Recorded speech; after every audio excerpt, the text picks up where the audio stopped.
The Pennsylvania settlers, the children of the Pilgrim Fathers, used to have a monetary system which they devised themselves. It wasn't money borrowed from anywhere else. They just devised it, and I suppose they created their own coins. I don't know if they had their own banknotes and so on, but whatever it was self-contained. They devised it themselves. It was just something they did together, and they were able to buy and sell things within their own community, and it was fine apparently.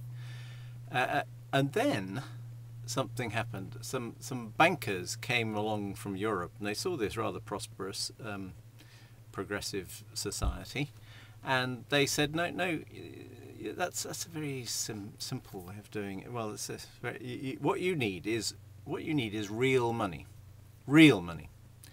and you can use real money that we'll provide you with at a little bit of interest, of course, and so eventually, apparently, sadly, they did, and but they had to pay back the interest to the bankers from Europe, from outside their community. The bankers were not part of their close-knit community.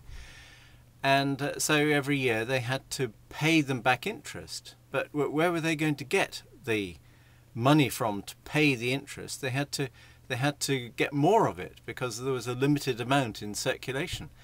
And it just illustrates the fact that a society can have its own monetary system that it has created for itself.